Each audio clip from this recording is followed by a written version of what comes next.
42. Job chapter 42.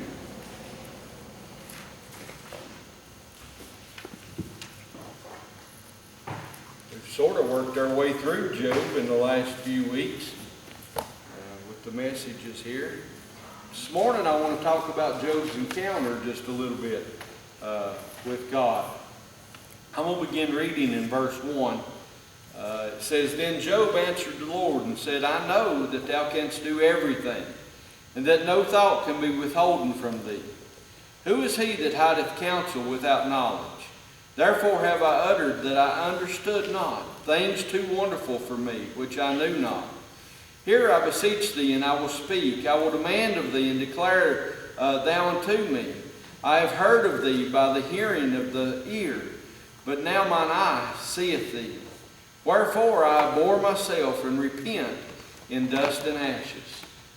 As we begin to think about Job and think about all the things that has happened to him as time has went on here, how the test that he underwent with Satan, God allowed those things to happen in his life, and how his friends come to comfort him, but the whole time they accused him. They accused him of doing things that he shouldn't have been doing. They'd accused him of sinning in his life, and that was the reason God was punishing him.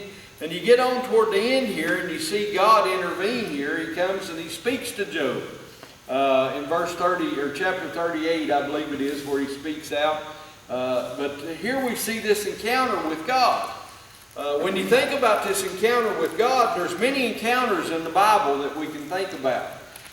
Some of those appear to us to be totally random, but with God they were absolutely planned. He knew all along what was going to happen, and all along the things that were coming about. When you think about those encounters, you know, the first one we have to think about is Adam and Eve. We think about those encounters that they had with God, as the Bible tells us that God came down and communed with them every day.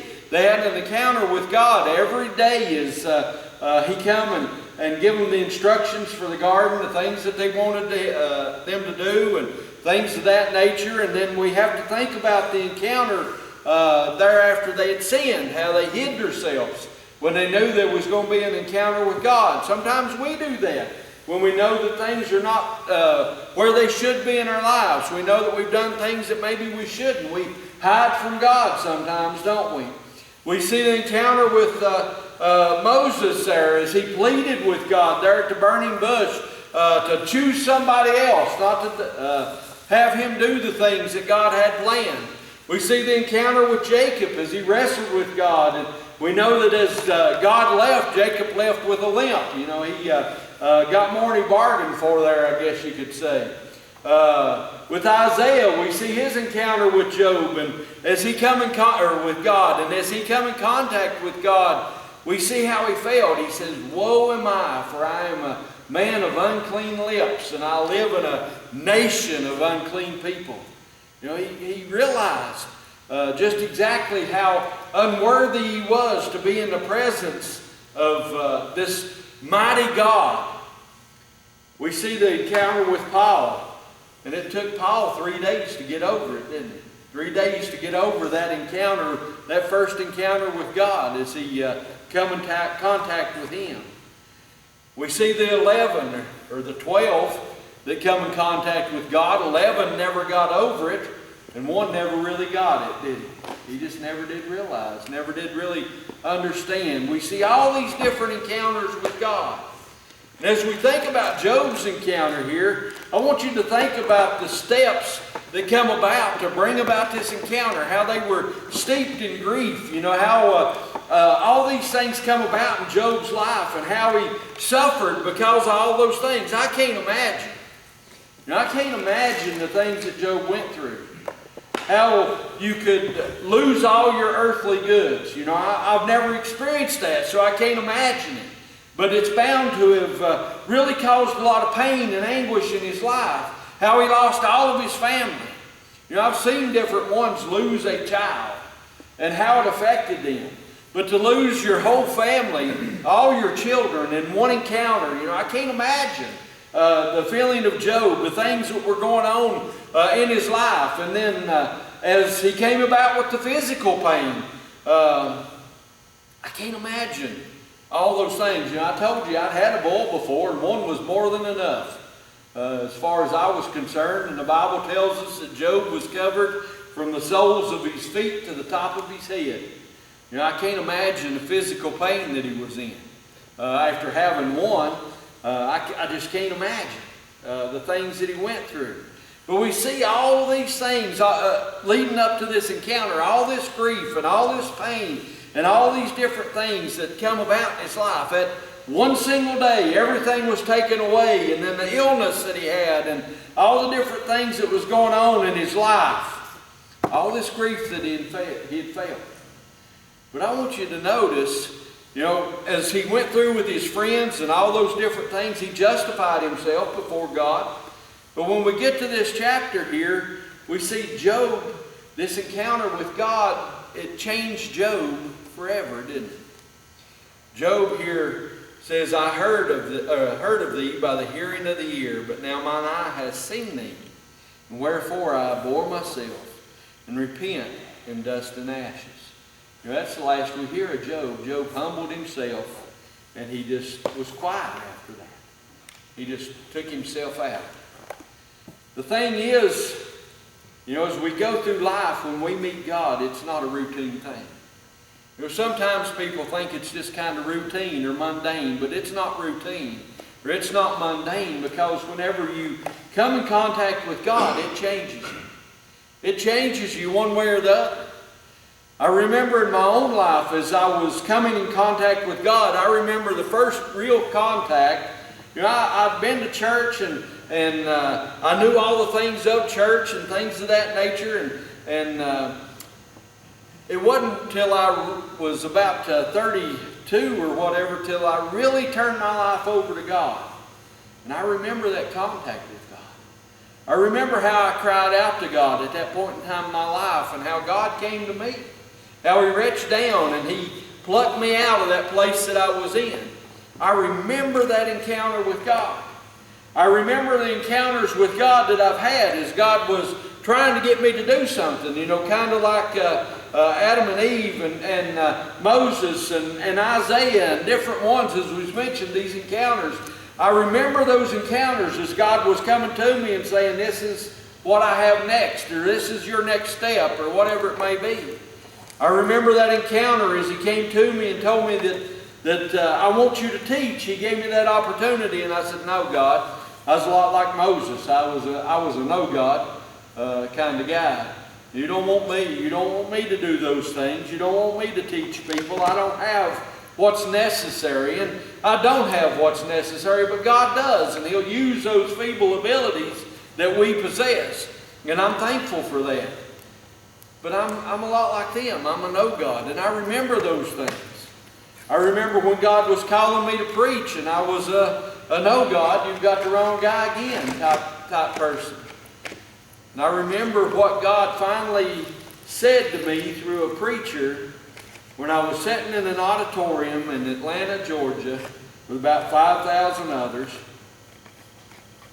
And I felt like I was the only one in that auditorium that was there, that this guy was speaking to.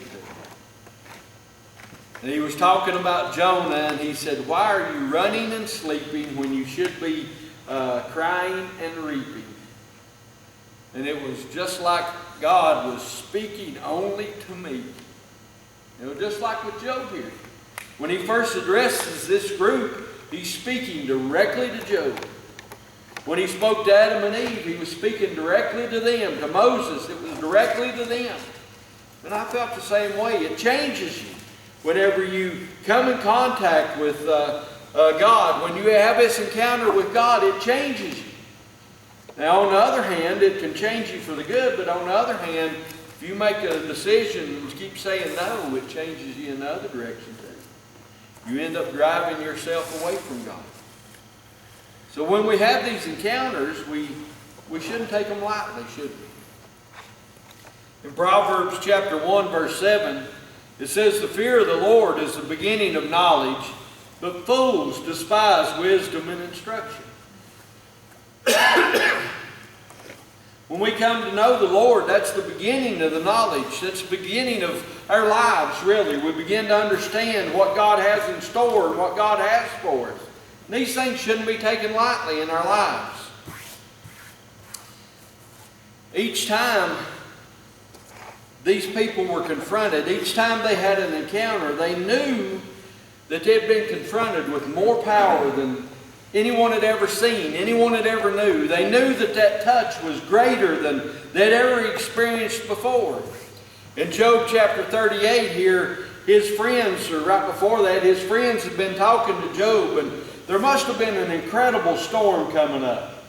And we see from where God spoke from, He spoke from that storm, spoke from the whirlwind. There in verse 38 it says, "Then the Lord answered Job out of the whirlwind." But as his friend was speaking to him, he began to ask Job, do you know where the lightning comes from? Do you know where these storms come from? Do you know where all these things begin? They knew that there was power there. When God spoke to him out of these things, he knew there was power there. And Job did exactly what we ought to do. When God spoke to him, Job humbled himself.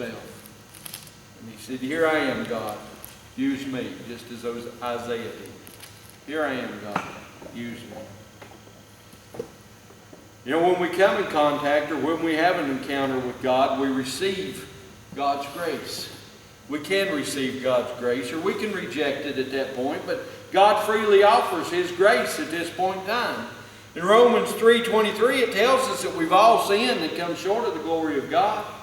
You know, we're all in the same boat, each and every one of us. We all are from the same place. It doesn't matter whether we're rich or poor, whether we're red or yellow, black or white. It doesn't matter any of those things, whether we're tall or short, skinny or fat. None of those things matter.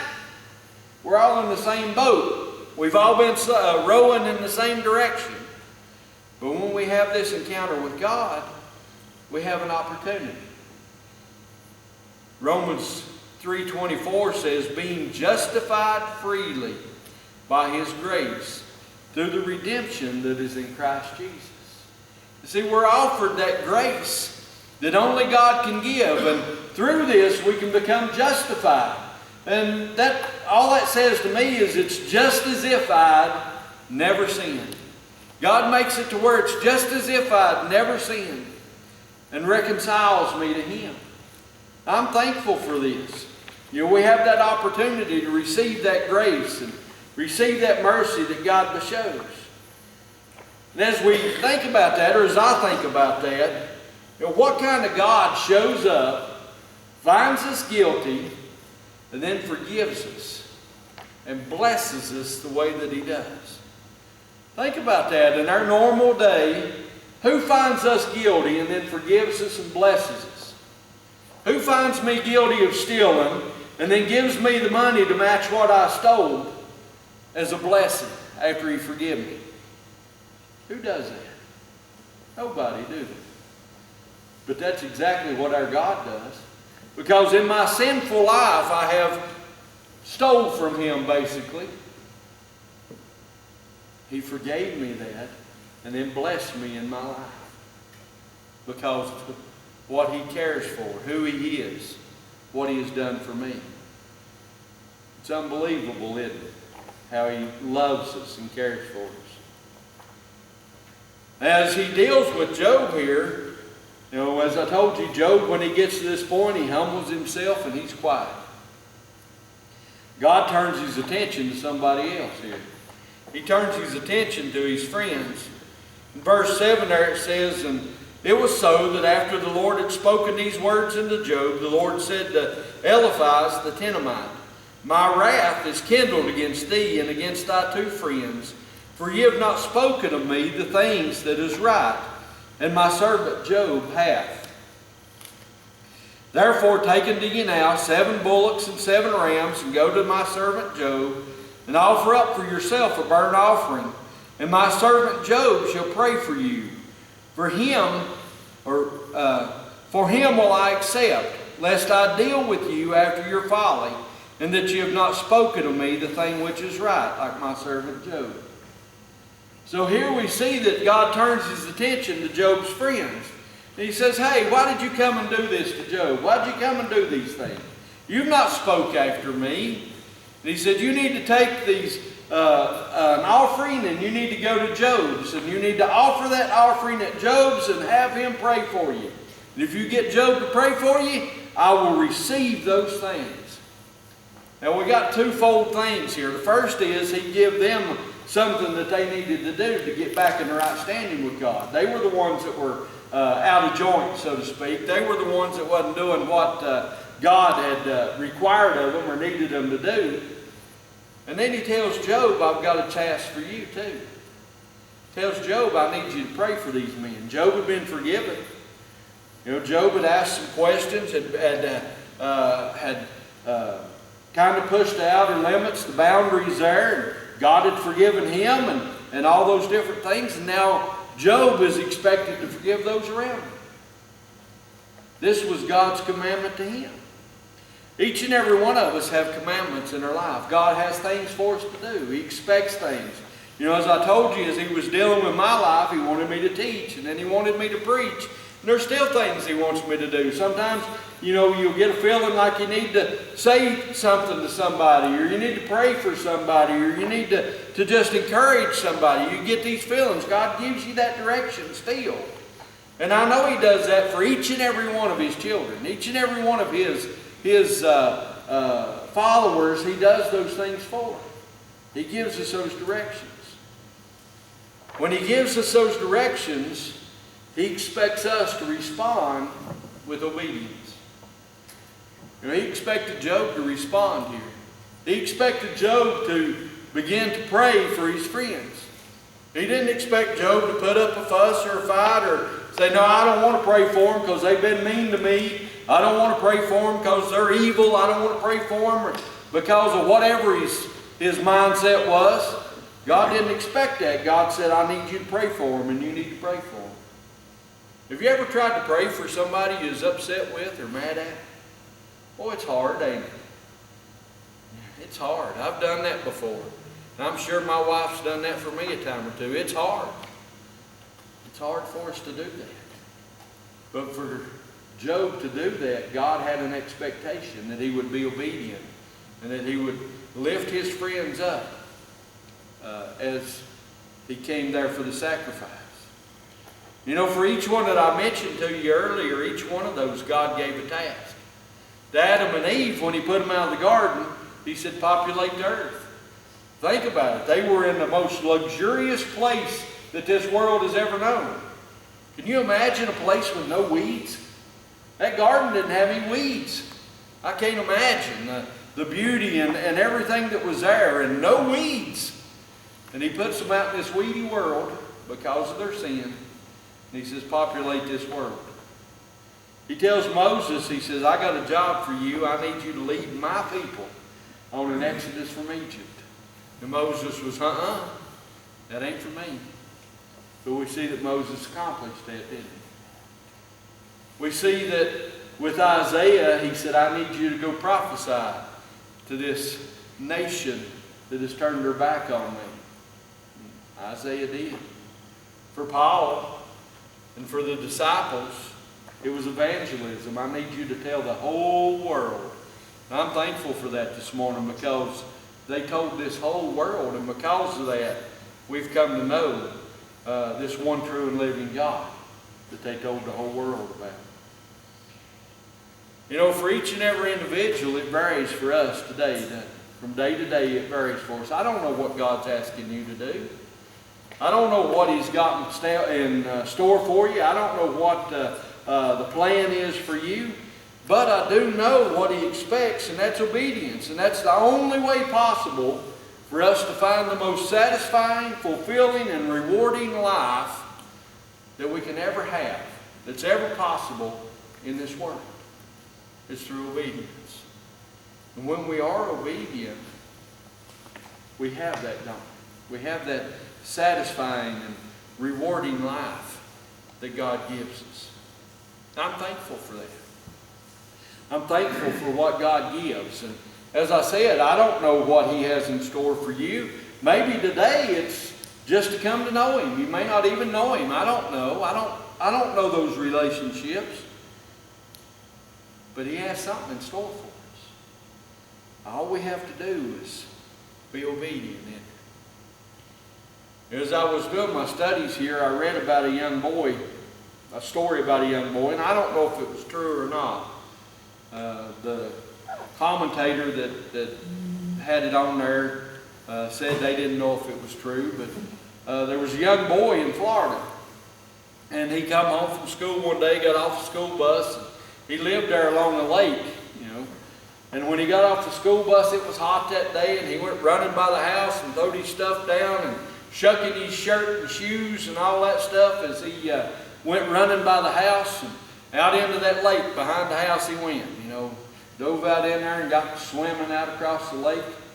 His mama heard him come in and looked out the back window, and this is, you know, it's kind of a normal experience. The boy get off the school bus on a hot summer day and head straight for that lake. Well, as she was looking out the window, she noticed coming off the bank on the far side there was an alligator.